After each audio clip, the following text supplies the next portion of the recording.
Nasionalisme Indonesia.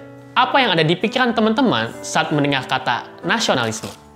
Perkenalkan, saya Cakra, dan kali ini saya akan menjelaskan tentang nasionalisme Indonesia. Bagi saya, nasionalisme adalah kepribadian bangsa atau jati diri bangsa. Jadi, nasionalisme Indonesia artinya kepribadian bangsa Indonesia atau jati diri bangsa Indonesia. Nah, tapi kayak gimana sih kepribadiannya bangsa Indonesia itu? Bangsa Indonesia itu adalah bangsa yang sangat beraneka ragam.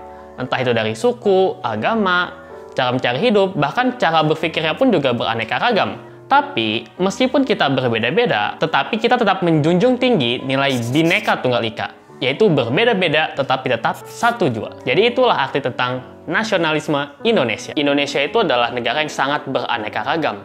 Salah satunya bangsa kita adalah bangsa yang sangat beraneka ragam suku bangsanya. Tapi kira-kira kenapa ya? Kok bangsa Indonesia itu bisa sangat beraneka ragam? Jawabannya adalah karena berdasarkan letak geografis, negara kita adalah negara kepulauan. Ada lebih dari 17.000 pulau yang tersebar dari Sabang sampai Merauke. Dan biasanya di satu pulau itu ditempati oleh banyak sekali suku.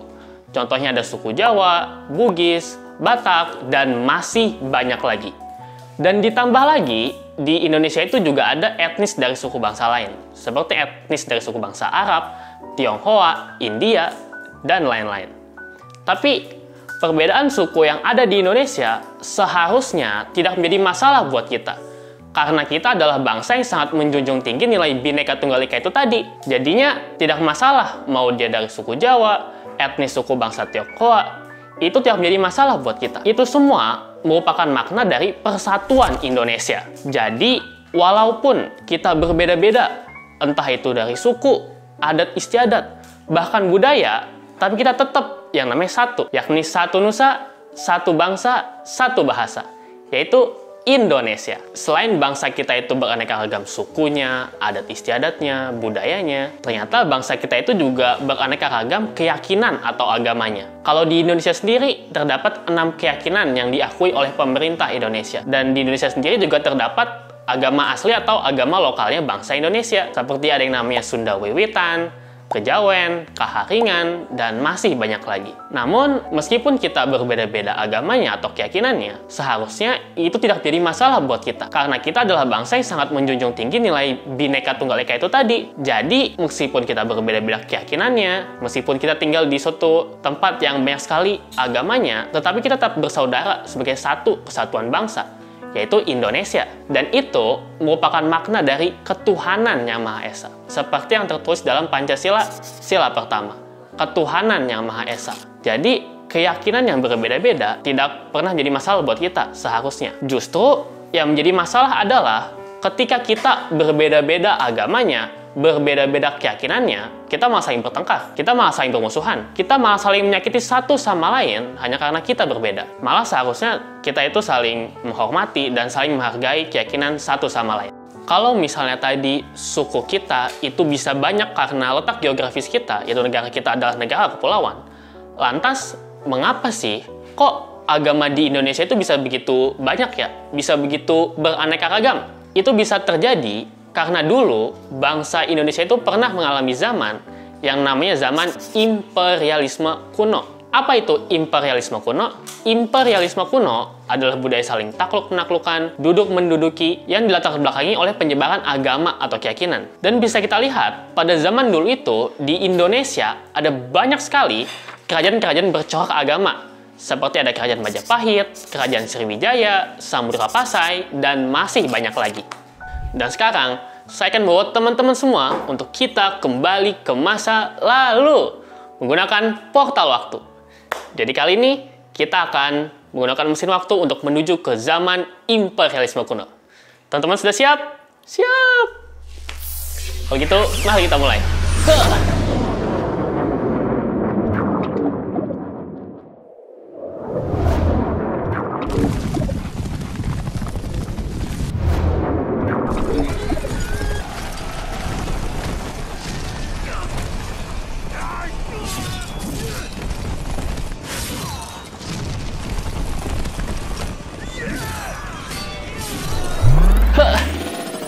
Wah, oke, kita sudah sampai teman-teman.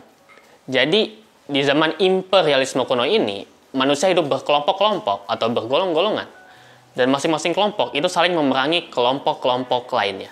Nah, sekarang pertanyaannya, kenapa sih kok manusia itu pada zaman dulu itu mereka suka berperang satu kelompok dengan kelompok lainnya? Kira-kira mengapa itu bisa terjadi? Karena pada saat itu mereka memakai konsep bernegara, yakni imperiumisme. Apa itu imperiumisme? Jadi imperiumisme adalah konsep bernegara atau pola pikir yang berfokus untuk memenangkan bangsanya sendiri atau kelompoknya sendiri. Jadinya mereka berpikir gimana sih caranya supaya kelompok saya itu menjadi kelompok yang paling kuat, gimana caranya supaya kelompok saya itu menjadi kelompok yang paling ditakuti oleh kelompok-kelompok lainnya. Dan pada saat itu cara yang mereka gunakan adalah dengan berperang. Dan sudah pasti peperangan itu menyebabkan banyak sekali perpecahan, banyak sekali pertengkaran antara satu kelompok dengan kelompok lainnya. Sehingga jalan hidup mereka pada saat itu hanya ada dua, yaitu to kill or to be killed. Yaitu membunuh atau dibunuh, menaklukkan atau ditaklukkan, memerangi atau diperangi. Dan sekarang pertanyaannya adalah, kira-kira boleh nggak sih kalau konsep bernegara imperiumisme itu dipakai di zaman sekarang? Dan tentu jawabannya adalah tidak boleh. Karena seperti yang kita ketahui, manusia semakin hari semakin pintar. Kita sebagai manusia sudah bisa menciptakan senjata-senjata pemusnah massal yang jika senjata ini diluncurkan dan meledak, tentu akan menyebabkan kehancuran yang sangat masif, yang sangat besar. Lalu sekarang pertanyaannya, bagaimana sih cara kita agar tidak menggunakan konsep imperiumisme? Nah, caranya adalah dengan menerapkan prinsip kemerdekaan. Prinsip kemerdekaan itu adalah ajaran untuk saling hormat, menghormati kemerdekaan. Saling hormat, menghormati kemerdekaan antara bangsa. Saling hormat, menghormati kemerdekaan setiap suku. Bahkan saling hormat, menghormati kemerdekaan setiap individu atau setiap orang. Kita saling hormat, menghormati sebagaimana kita ingin dihormati.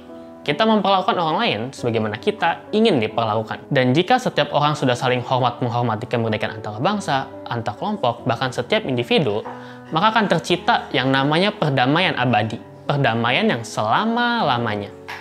Dan jika perdamaian yang abadi itu sudah tercipta, maka sudah pasti akan terlahirlah yang namanya keadilan sosial. Keadilan yang merata kepada semua orang yang ada di dunia ini. Bukan keadilan yang berpihak kepada beberapa kelompok atau beberapa individu saja, tetapi keadilan yang merata. Keadilan yang dirasakan oleh semua orang yang ada di dunia ini. Dan inilah makna dari berbineka tunggal ika. Dan inilah makna dari berbeda-beda tapi tetap satu jua.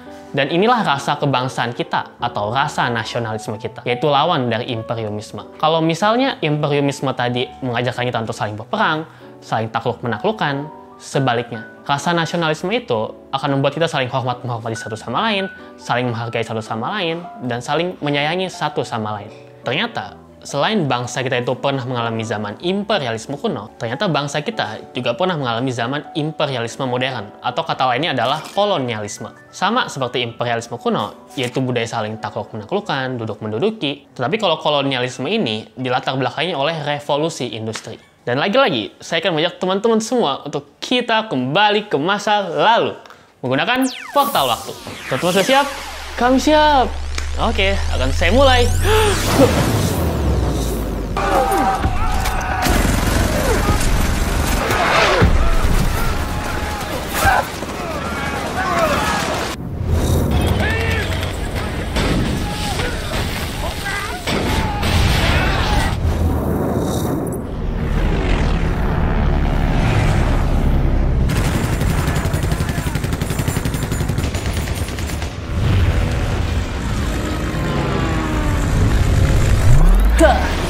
Kita sudah sampai.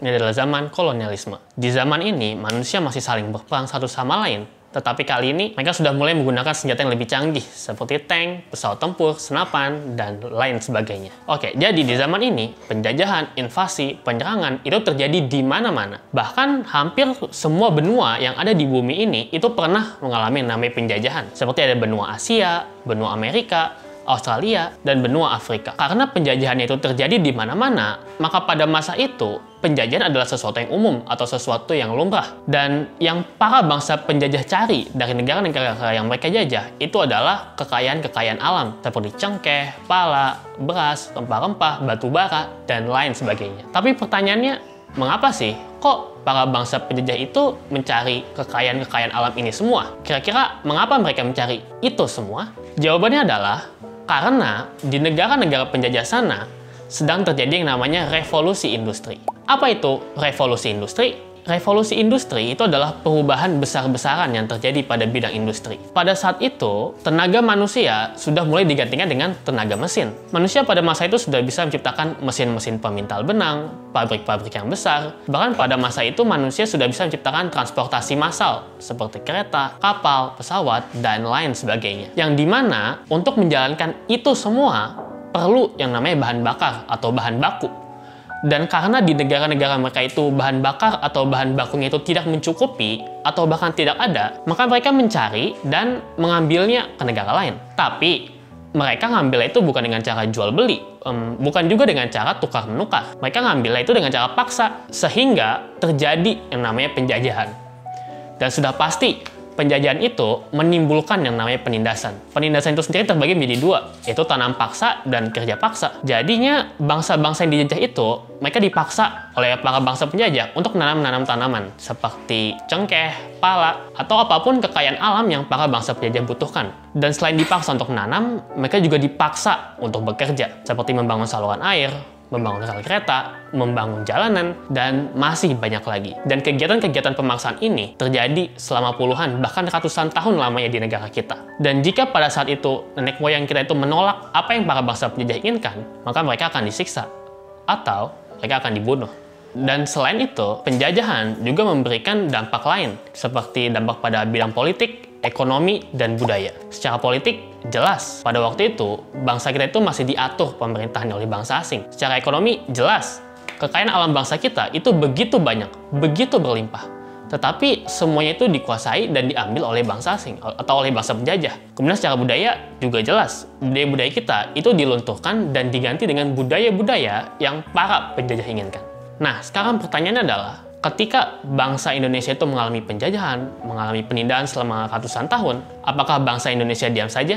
Tentu saja tidak. Bangsa Indonesia itu melakukan perlawanan-perlawanan untuk mengusir para penjajah dari negeri ini. Sampai akhirnya muncullah pergerakan nasional Indonesia yang dilatar belakangi oleh dua faktor, yaitu faktor dari dalam negeri dan faktor dari luar negeri. Salah satunya itu seperti munculnya organisasi-organisasi awal, seperti ada Budi Utomo, Syarikat Islam, Indonesia Praktis, dan Muhammadiyah. Kemudian muncul juga organisasi pemuda kedaerahan seperti Jong Java, Yong Celebes, Yong Sumatera Nenbon, dan lain-lain. Kemudian ada juga partai-partai seperti IP, PNI, Paktindo, dan masih banyak lagi. Ketika bangsa Indonesia itu sudah melakukan itu semua, apakah bangsa kita bisa langsung merdeka?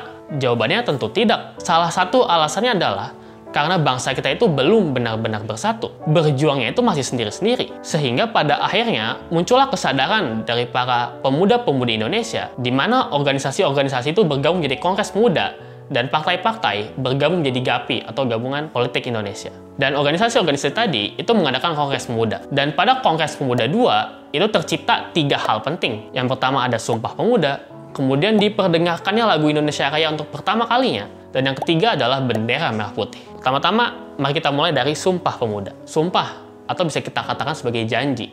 Jadi bisa dibilang, Sumpah Pemuda ini adalah bentuk janji kita kepada Tuhan Yang Maha Esa untuk membuat bangsa kita tetap bertanah air yang satu, berbangsa yang satu, dan berbahasa yang satu.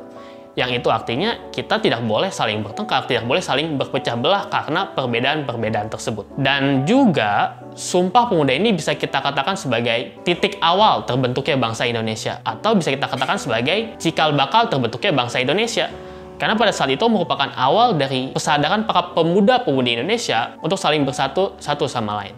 Kemudian pada saat itu diperdengarkannya lagu Indonesia Raya untuk pertama kalinya oleh W.R. Supratman. Dan lagu Indonesia Raya ini bukan hanya sekadar lagu belaka, karena di lagu Indonesia Raya itu terdapat harapan dan cita-citanya bangsa Indonesia. Karena sesuai judulnya, Indonesia Raya. Kita ingin menciptakan Indonesia Raya. Indonesia yang besar, yang merdeka, bersatu, berdaulat, adil, dan makmur. Dan di bawahnya pun juga tertulis, Indonesia, tanah airku. Ketika kita itu berbicara Indonesia, kita nggak hanya berbicara tentang Pulau Jawa saja, Pulau Kalimantan saja, atau kita nggak hanya membicarakan tentang beberapa suku atau beberapa keyakinan saja. Jawabannya sudah pasti bukan. Karena ketika kita bicara Indonesia, maka kita berbicara dari Sabang sampai Merauke dengan seluruh keanekaragaman yang ada di dalamnya. Karena kita sebagai sebuah bangsa ingin menciptakan Indonesia Raya, bukan yang lain.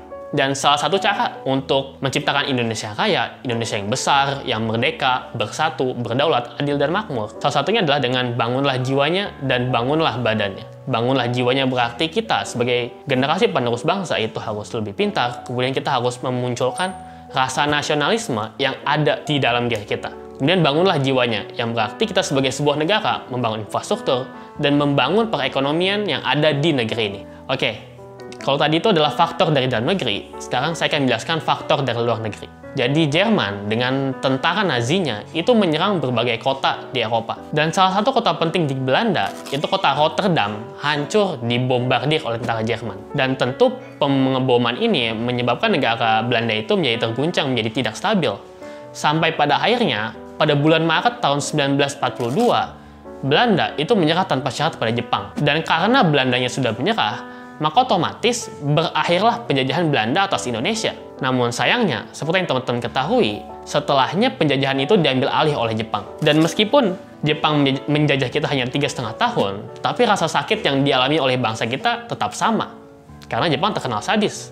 Kalau misalnya di Belanda itu ada yang namanya kerja rodi, kalau di Jepang ada yang namanya romusa. Dan lagi-lagi, apa yang dialami oleh bangsa Belanda juga dialami oleh bangsa Jepang. Kota Hiroshima dan Nagasaki dibom oleh sekutu. Dan hal itu bisa terjadi karena beberapa tahun sebelumnya, tepatnya pada tanggal 7 Desember 1941, Jepang menyerang terlebih dahulu pangkal militer Amerika Serikat di Pulau Hawaii. Dan peristiwa itu biasa diperingati sebagai peristiwa Pearl Harbor.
Dan karena peristiwa itulah, Amerika dan Sekutu melaksanakan misi balas dendam dengan menjatuhkannya 2 bom di 2 kota, yaitu kota Hiroshima dan Nagasaki, pada tanggal 6 Agustus dan 9 Agustus tahun 1945.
Bom yang dijatuhkan oleh Amerika dan Sekutu itu menghancurkan Jepang, menimbulkan korban yang begitu banyak, menimbulkan kerusakan-kerusakan infrastruktur yang begitu banyak.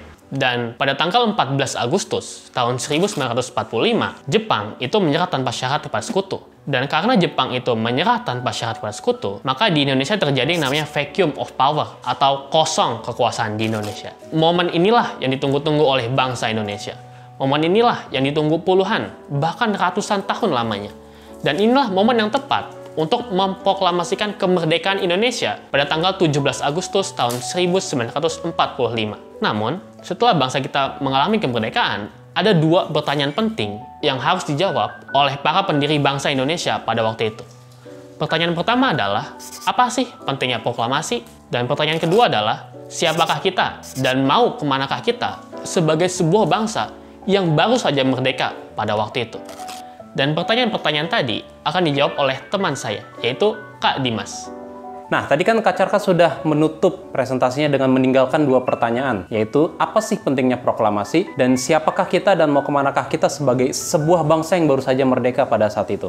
Pertanyaan pertama itu mengenai tentang apa pentingnya proklamasi buat bangsa Indonesia. Jawabannya sudah pasti, jelas dong. Bangsa kita menjadi merdeka karena dibacakannya proklamasi. Karena dengan proklamasi kita akhirnya mampu menyatakan kemerdekaan kita akhirnya bisa merasakan kemerdekaan setelah ratusan tahun dijajah. Dan itulah pentingnya proklamasi untuk bangsa Indonesia. Karena dengan proklamasi, kita akhirnya dapat merasakan, kita akhirnya dapat menikmati apa itu kemerdekaan. Nah, lalu untuk pertanyaan yang kedua, siapakah kita dan mau kemanakah kita sebagai sebuah bangsa yang baru saja merdeka pada saat itu? Sebuah bangsa jika sudah merdeka, tapi tidak memiliki tujuan atau tidak mengetahui apa yang harus dilakukan setelah dia merdeka, lalu apa fungsinya dia merdeka? Luar biasanya para pendiri bangsa, berbulan-bulan sebelum diproklamasikannya kemerdekaan Indonesia, jawabannya itu sudah disiapkan di dalam pembukaan Undang-Undang Dasar 1945.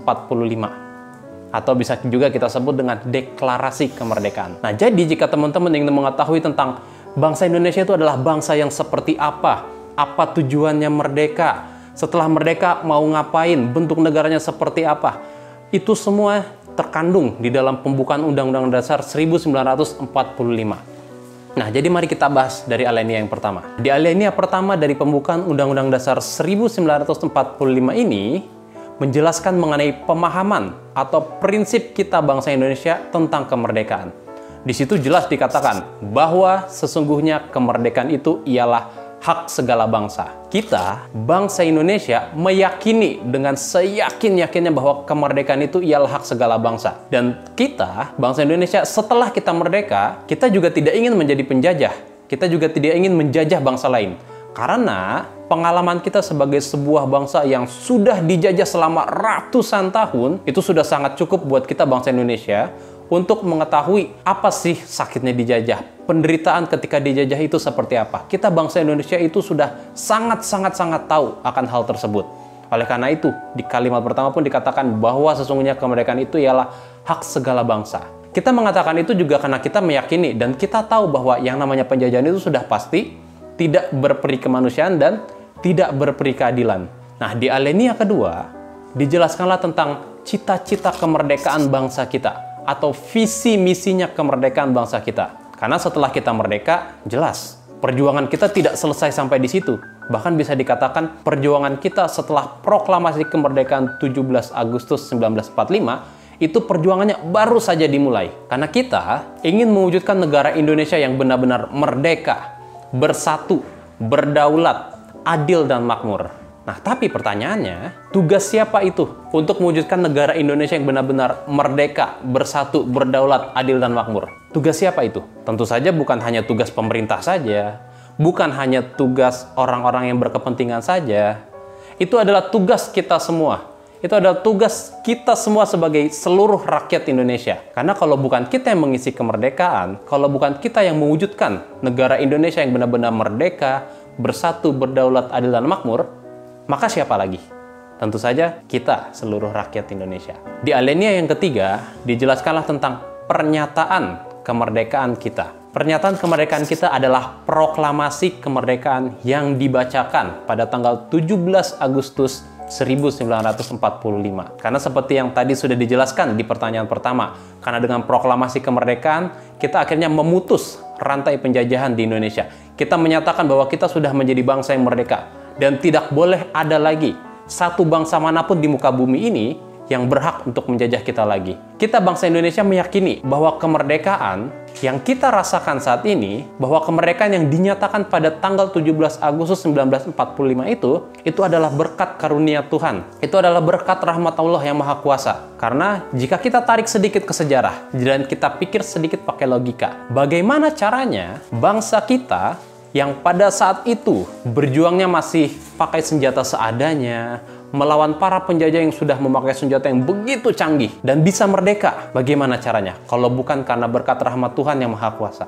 Dan juga kita meyakini bahwa kemerdekaan yang kita rasakan ini itu adalah sesuatu yang baik. Karena itu adalah sesuatu yang baik, maka Tuhan menolong bangsa kita. Oke, kita lanjut ke alinea yang keempat. Di alinea yang keempat ini dijelaskanlah tentang bagaimana cara kita menyelenggarakan kemerdekaan kita, atau bagaimana cara kita mengisi kemerdekaan yang sudah kita raih dengan susah payah ini. Kira-kira kalau menurut teman-teman, apa yang pertama kali dilakukan oleh para pendiri bangsa setelah kita merdeka? Yang pertama kali dilakukan oleh para pendiri bangsa kita adalah mendirikan sebuah negara.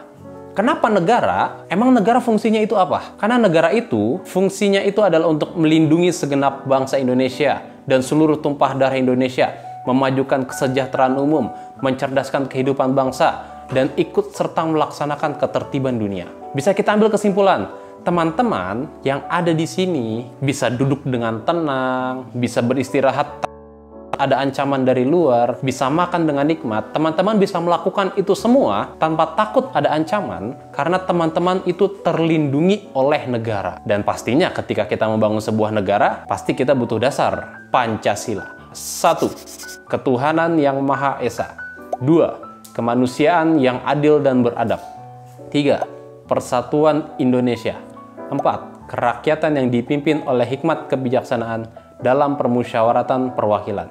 5. Keadilan sosial bagi seluruh rakyat Indonesia. Dan itulah bagaimana cara kita menyelenggarakan kemerdekaan kita, atau bagaimana cara kita mengisi kemerdekaan yang telah kita raih, yaitu dengan membangun sebuah negara yang berdasarkan kepada Pancasila. Kehidupan berbangsa dan bernegaranya Indonesia itu berakar atau berdasarkan kepada sebuah prinsip yang kita kenal dengan prinsip kemerdekaan. Nah, dalam prinsip kemerdekaan itu, kita bangsa Indonesia meyakini bahwa sesungguhnya kemerdekaan itu ialah hak segala bangsa. Dan karena penjajahan itu tidak berperi kemanusiaan dan tidak berperi keadilan. Itu adalah dasar dari kehidupan kita bangsa Indonesia. Kita ingin menjadi bangsa yang merdeka karena kita tidak mau dijajah, dan kita juga tidak ingin menjajah bangsa lain karena kita sendiri sudah tahu bagaimana penderitaan ketika bangsa kita dijajah. Dari prinsip kemerdekaan itu, jika kita tarik sebuah satu garis lurus kesimpulan, kita akan dapat sebuah dasar ketertiban dunia, atau dasar cara hidup bersama, atau dasar agar dunia ini bisa hidup dengan damai, yaitu dengan kita menjunjung tinggi setinggi-tingginya kemerdekaan, perdamaian abadi, dan keadilan sosial. Karena jika kita sudah bisa saling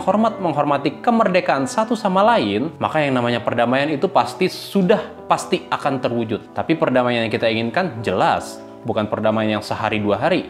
Hari ini damai, besok berantem lagi. Tahun ini damai, tahun depan kita perang lagi. Bukan yang seperti itu. Tapi kita ingin mewujudkan perdamaian yang abadi. Perdamaian yang selama-lamanya. Yaitu dengan kita menjunjung setinggi-tingginya keadilan sosial. Berdiri sama tinggi, duduk sama rendah. Tidak ada yang lebih tinggi dan tidak ada yang lebih rendah. Karena semua manusia itu sesungguhnya sama. Nah, dari dasar ketertiban dunia ini, jika kita terapkan dalam kehidupan internasional atau kehidupan seluruh dunia, kita akan ketemu sebuah kata, yaitu PBB, Persaudaraan Bangsa-Bangsa. Dan jika kita terapkan prinsip kemerdekaan ini, dan juga dasar ketertiban dunia ini dalam kehidupan kita bangsa Indonesia, kita akan ketemu satu kata yang kita udah kenal banget. Bhinneka Tunggal Ika. Atau berbeda-beda tetapi tetap satu jua. Karena jika kita sudah bisa saling menghargai perbedaan yang ada di dalam bangsa kita, kita sudah bisa melepaskan perbedaan suku, agama, ras, cara berpikir, dan yang lain sebagainya. Dan kita fokus berpikir bagaimana cara untuk membuat Indonesia menjadi semakin maju, semakin kuat, dan semakin besar, maka Indonesia sudah pasti akan semakin jaya. Dan dengan kita menerapkan prinsip kemerdekaan yang saling menghormati kemerdekaan satu sama lain, maka bangsa ini, bangsa Indonesia, akan selamat atau bebas dari jurang kehancuran. Semoga dengan materi yang sudah saya dan Kak Cakra sampaikan tadi, mampu membangun semangat untuk melanjutkan dan mengisi kemerdekaan yang telah diraih dengan susah payah oleh para pendiri bangsa. Merdeka!